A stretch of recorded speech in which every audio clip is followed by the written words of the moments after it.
Tantor Audio, a division of recorded books, presents The Norman Conquest in English History, Volume 1, A Broken Chain, by George Garnett, narrated by Nigel Patterson. Introduction.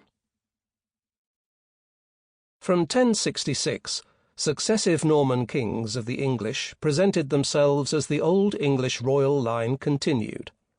They came close to glossing over the fact that the kingdom had been conquered at all. Their legitimacy as kings was founded on an official version of certain key events, or rather alleged events, primarily of the 1050s and 1060s. Very quickly, this version of recent history became intrinsic to the operations of the new regime. This was already the case prior to the first extant written statement of Duke William's claim to the throne of England, in William of Jumieges Gesta Nominorum Ducum, circa 1071.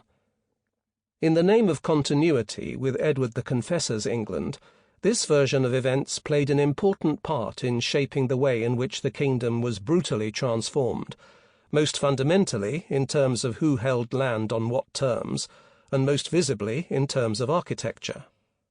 Domesday Book was the monumental written consummation of the tendentious premise that nothing had changed since King Edward's day, at least so far as tenurial structure was concerned.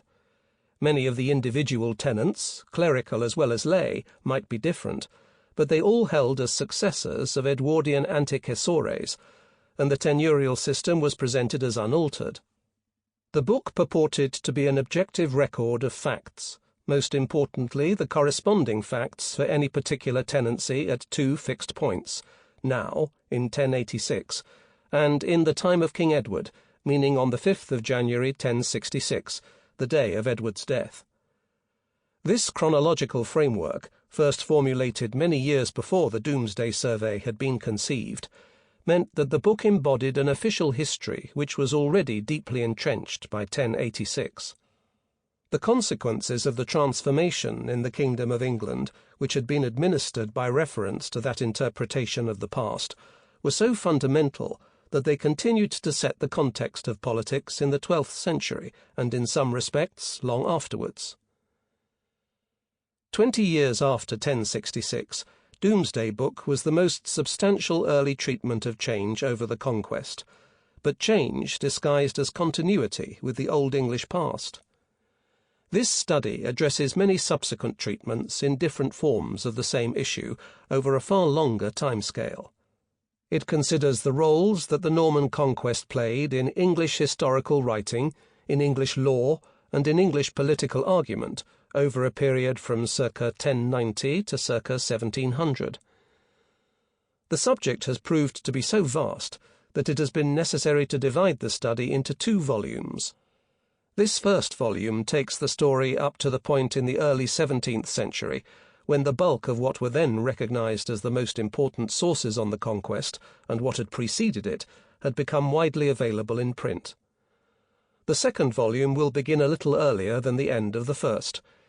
It will examine the use made of these materials in scholarship and in political debate from the later years of Elizabeth's reign into and through the 17th century, when the conquest rapidly became an even more contested issue than it had been in the 12th.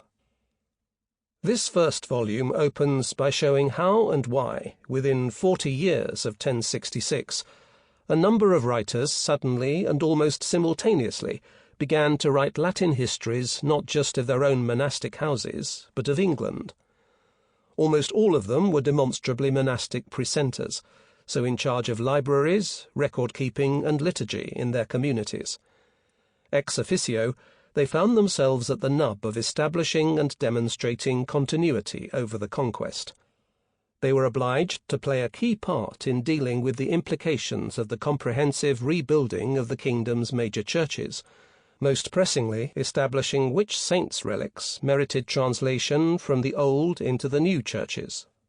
They also had to ensure that their institutions' titles to estates were reliably documented, in a context where traditional titles to land, like traditional claims to sanctity, were subject to newly intense, sceptical scrutiny.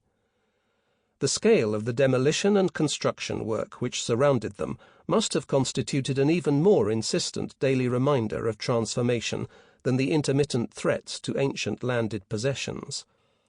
In diverse locations around the kingdom, these writers appear to have recognized that it was necessary to reconstruct, or more accurately to construct, a history of England which traversed the conquest and reached back at least as far as the conversion to Christianity of the Angles and Saxons, collectively termed the English, at the very end of the 6th century and beginning of the 7th. In doing so, they were well aware that they were resurrecting a literary genre which, to most intents and purposes, appeared to have died out in this island with the demise of Bede, the great historian of the conversion, almost 4 centuries before. Bede's shadow fell on each of them in a different way, but they were all acutely conscious that they were writing in it. Each, after his own fashion, sought to provide an historiographical continuation, or, in Geoffrey of Monmouth's revealingly exceptional case, prologue, to Bede's Historia Ecclesiastica Gentis Anglorum, which the intervening centuries had lacked. They did not work in isolation. Many of them were demonstrably aware of what their peers were up to. Precentors in different houses were obliged to correspond with each other by one of their official duties, the commemoration of the dead. William of Malmesbury, by his own estimation and that of posterity the preeminent member of this select group, and certainly the most learned in classical literature, neatly formulated the point in a metaphor he adapted from the late antique model provided by the preface to Justinus's epitome of the otherwise lost histories of Pompeius Trogus. English historical writing was a chain which had been broken with the death of Bede. William and his contemporaries, Eadmer of Canterbury, Florence and John of Worcester, Simeon of Durham, and the secular canon and archdeacon Henry of Huntingdon being the most prominent at the time and subsequently, were attempting to forge a long new section of chain to be linked to what had been left dangling in 735. For reasons discussed in Chapter 1, it seems likely that they were right to think that Latin historical writing in England had all but died out after Bede. Why this should have happened here, in striking contrast to West and later East Francia, to Italy and Iberia, is a very interesting question which has scarcely been touched upon by modern historians of the Anglo-Saxon period. An obvious factor is likely to have been the continuing and unique importance of the written vernacular throughout the various kingdoms of England. This was still very much the case after the English kingdom had been formed in the early 10th century. Indeed, it remained so until the half-century after the Conquest, when written Old English quickly became obsolescent as a language of legislation, administration, and devotion.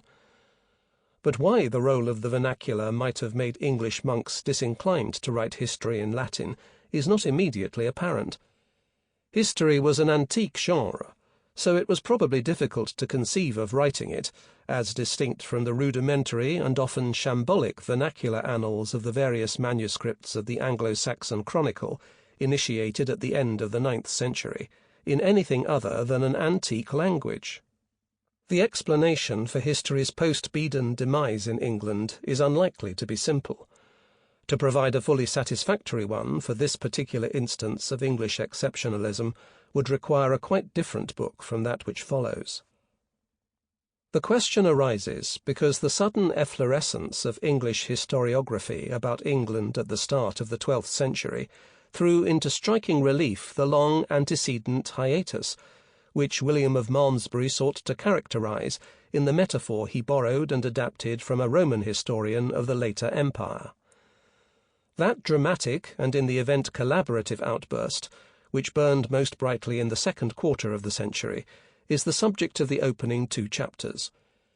In the view of William and his contemporaries, writing the history of England and the English necessarily involved filling the post-Bedan gap, and in most cases also recapitulating in summary form much of Bede's Historia Ecclesiastica. Several of them also suggested that the Norman Conquest had represented some sort of break in the course of English history, as distinct from English historical writing. The conquest was generally interpreted as a rupture of a magnitude exceeding that caused by any earlier invasion. But insofar as they felt the need to repair it, to trace connections with what had preceded it, they were obliged to mend the historiographical chain which had been broken many centuries before it. Almost all of them were members of institutions which had survived it, and most were charged with establishing and recording aspects of the continuous life of their churches stretching back into the distant past. For this reason, a study of the Conquest's role in the germination of English historiography about England necessarily involves a consideration not only of the treatment of the Conquest itself by these historians, but also of their awareness that they were writing up for the first time most of English history in the interval between the death of Bede and the immediate aftermath of the Conquest. Mending the historical chain involved mending the historiographical chain. It is striking that one difference between Eadmer's Historia Novorum, the earliest of these works, and those which followed, was that he did not attempt to mend the latter chain. He was concerned with explaining what the Conquest had changed and why, not with writing a sequel to Bede, though he was acutely conscious of the Bedean model of ecclesiastical history. He opened his account not in the early 8th century, but in the second half of the 10th, in the reign of Edgar. In his view, it offered a model of equable collaboration between king and prelacy, in counterpoint to the tension which had come to prevail in the aftermath of the Conquest. Things had begun to go awry long before, shortly after Edgar's death, with the sacrilegious outrage of the assassination of his son and immediate successor, Edward the Martyr. That abomination had brought God's wrath down on the heads of the English.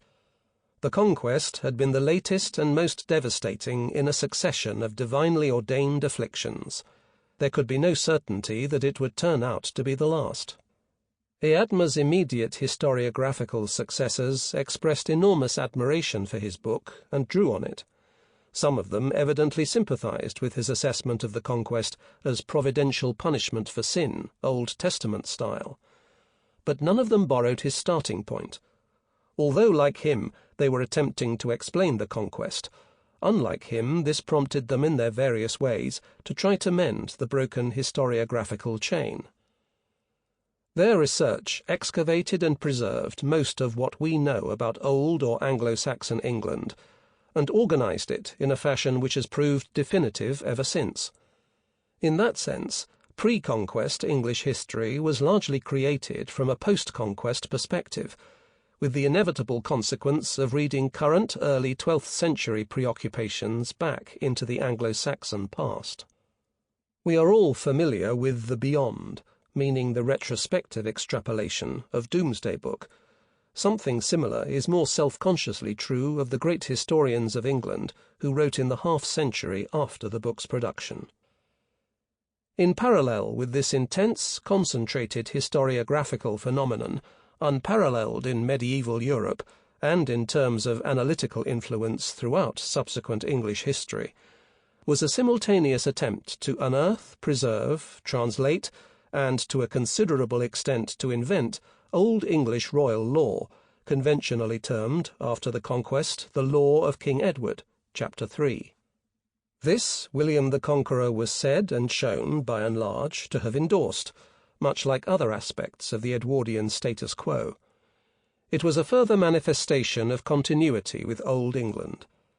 The research project into pre-Conquest law was much more focused in terms of subject than that into pre-Conquest history. It was, however, less concentrated in terms of duration. It was still in train in the 13th century. By contrast with the historiographical project, the names of the scholars who engaged in it are unknown, or can only be guessed at. But it reached back just as far into the Old English past, and it was animated by similar imperatives. Sometimes its products appeared in the same manuscripts as the histories. Sometimes they were clumsily spliced into the very text of the histories.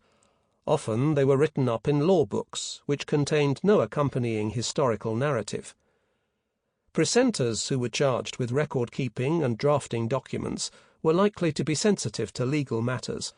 and were also likely to appreciate that they sometimes required awareness of an historical dimension.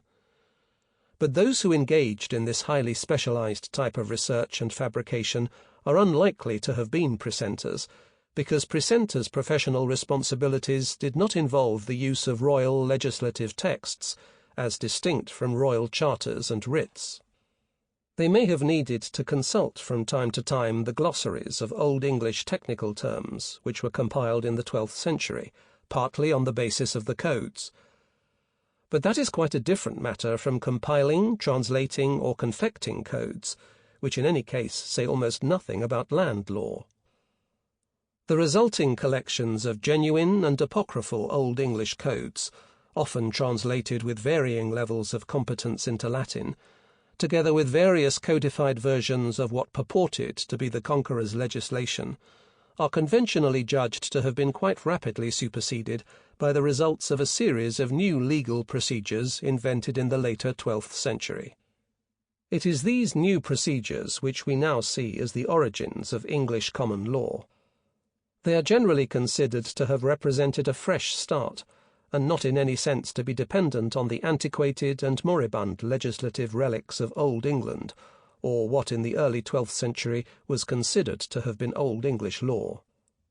One of the claims advanced in just a moment is that many of the collections, most especially what purported to be the laws of King Edward, which William I was said to have endorsed, imaginatively reconstructed in a number of pseudo-codes, one of which is the earliest extant law code in French, continued to be recognized as an important foundation of current law, and therefore to exert influence throughout the rest of the Middle Ages and later. These texts, still revered and consulted for current purposes in the 14th and 15th centuries, as shown in chapters 5, 6, and 7, could not but import interpretation of the Conquest into current jurisprudence, and therefore contemporary politics. Moreover, for other and very particular reasons, the Conquest remained a point of reference in certain types of forensic proceedings. A case involving ancient domain, a category invented in the 13th century, but deemed by definition to date from before the Conquest, hence ancient, could only be settled by reference to Domesday Book, chapter 6. Exceptionally, the book might also be consulted in other types of case. Ancient charters were occasionally quoted and more rarely brandished in court. Although the limit of legal memory came to be fixed at Richard I's coronation, that did not prevent the occasional invocation of documents dating from much earlier. By the second half of the 12th century, there were then two categories of text, written or at least compiled and translated in the first half of that century: histories and legal compilations. Both bore upon the long history of Old England and the Conquest which had or had not terminated it. Counterintuitively, it was the more narrowly focused legal tradition which was to do more to preserve the Conquest as an issue of debate or dispute during the later Middle Ages. The extraordinary richness of English historical writing in the first half of the 12th century was not sustained in the second, even by the decreasing number of historians who continued to attempt to cover the full range of English history. From the 13th century, there was a growing tendency to concentrate on the recent past, or on the history of a particular church, or on universal history, in which 11th century England could claim only a minor part. Very occasionally, some arresting and unsubstantiated episode from 1066 or its immediate aftermath was recounted, chapters 4 and 5. But on the whole, and insofar as the Conquest continued to be considered at all, existing accounts were simply cut and pasted, and usually heavily condensed, from earlier treatments. The Conquest became a convenient starting point for histories which aspired to cover more than the very recent past, but that did not mean that much was said about it. It had become a familiar punctuation mark in the course of English history. It did not need to be revisited and probed, just briefly summarized. By contrast, translated collections of Old English codes, and the post-Conquest confections to varying extents based upon them, continued to be copied, especially in London, and not just in the city's churches. That recent pieces of legislation were appended piecemeal to a London compilation of these materials, known as the London Collection of the Leges Anglorum, strongly suggests that it was not manufactured in order to satisfy an interest in legal antiquarianism amongst the upper echelons of the city's administration. Most of these officials were unlikely to have been of scholarly bent. The earliest extant witness of the collection, dating from the start of John's reign, was designed both to impress and to be of practical use. That use was not confined to municipal matters, because the collection treated the city as the kingdom on a small scale, and the kingdom as the city on a grand scale. The city was said to be the kingdom's caput. The collection was addressed not only urbi, but also regno. It secured the attention of both these projected audiences, which overlapped to a considerable degree. It appears to have played an important part in expressing and informing opposition thinking in the years immediately prior to Magna Carta. What was now for the first time unequivocally termed the Coronation Charter of Henry I and the Law of King Edward, which that document had repeatedly endorsed, were turned against Henry I's great-grandson and successor to telling effect. Chapter 4. This adroit piece of political manoeuvring was of such great interest to historians of John's reign that some of them began to see Henry I's charter being invoked everywhere, even on occasions when it demonstrably was not. King John himself became so obsessed with it that in early 1215 he attempted to demand that every free man in the kingdom swear an oath specifically against it when he was obliged to renew his fealty to the king. In the 1230s, John's son and successor, Henry III, eventually reappropriated Edward the Confessor for royalty.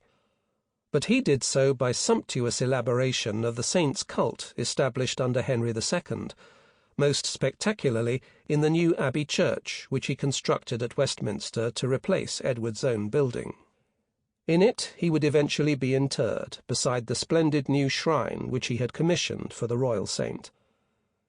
In this devotional expression of continuity with Old England, the focus was entirely on Edward as saint, not Edward as lawgiver. Chapter 4. It was epitomized in the coronation ceremony, during which a new king was invested with regalia now identified as those of the Confessor. The evocation of St. Edward rendered the current king's image more numinous, but Henry III tacitly acknowledged that Edward's law was unlikely ever again to buttress the assertion of royal power. That implicit concession had left open the possibility of again deploying against other kings the texts devised for and attributed to Edward in the 12th century, just as they had been against John. This is exactly what happened in the reign of Edward II, named like his father after their canonized predecessor. In a sleight of genius, the laws of St. Edward were inserted into the coronation ceremony itself, in the form of a new promise on the part of the king to respect them. The ceremonial proclamation of the king's affinity with his only canonized predecessor also became the means by which he was made to bind himself to respect the saint's laws. A century or so after its first compilation, the London collection enjoyed a renaissance which, to judge from the number of surviving copies, was even more influential than it had been in its first Johannine incarnation, Chapter 7. Despite the title devised for it by modern historians, the London collection was not confined to the city where it had first been put together.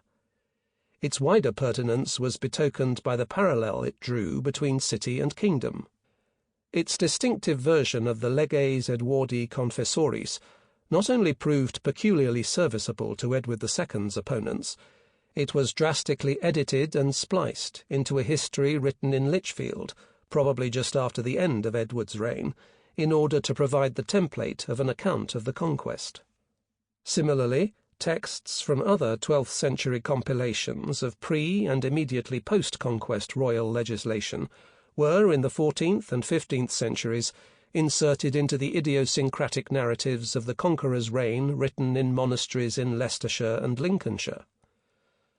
The codes which were selected for inclusion in these histories were principally those apocryphal ones which purported to record the Conqueror's endorsement of Old English law. The focus was, in other words, on the nature of the conquest, on King William's supposed determination that it should not alter much, legally speaking. As demonstrated in Chapter 5, however, a very early 12th century collection of translated Old English codes, quadripartitus, was adapted, probably in Yorkshire, to provide the framework for a substantial history of England from the conversion to the aftermath of the conquest. For this, laws of Edward the Confessor had to be freshly concocted, because there was no code attributed to Edward in quadripartitus.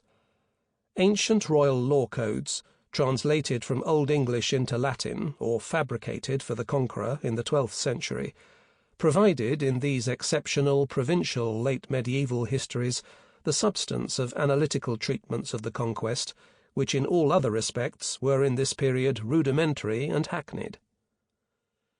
Very occasionally, the codes also continued to be drawn upon in jurisprudential literature. But in this period, common law jurisprudence became increasingly technical and specialized, and was, from the late 13th century, written for the most part in the curious law French, which lawyers would eventually come to consider one of the few lasting legacies of the conquest. This meant that it tended to be confined to a small professional audience, and therefore to be of limited influence.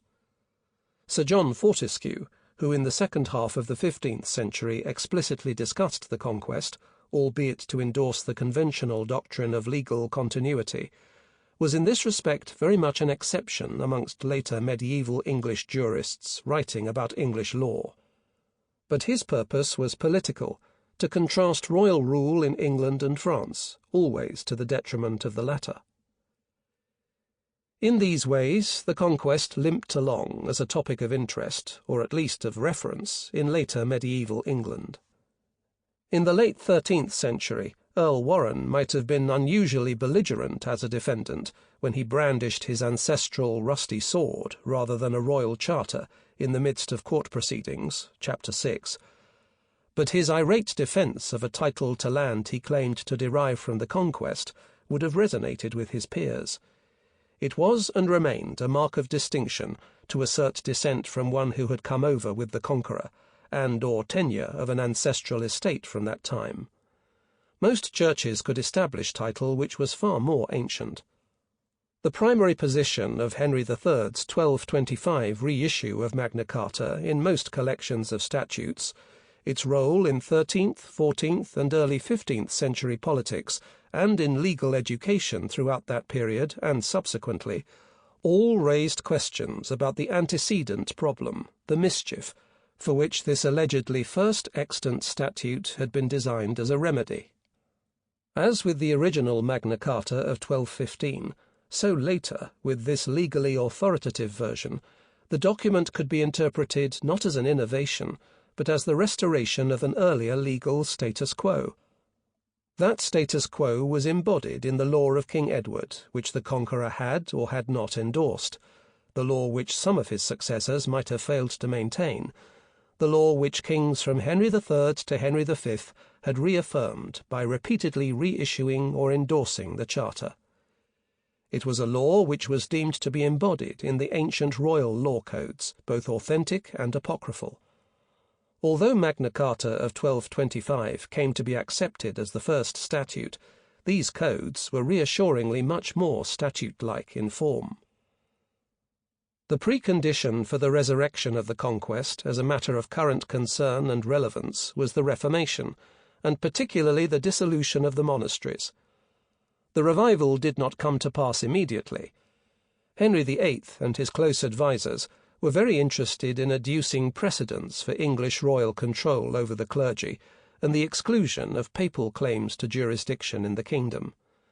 Many of the best precedents could be adduced from pre- and immediately post-conversion British history, fewer from later in the Middle Ages. The version of the 12th century fabrication known as Leges Edwardi Confessoris, found in the London collection of the Leges Anglorum, became for a third time an important authority during the early 1530s, but on account of its imaginative recreation of aspects of very early British history, not of William I's endorsement of King Edward's law.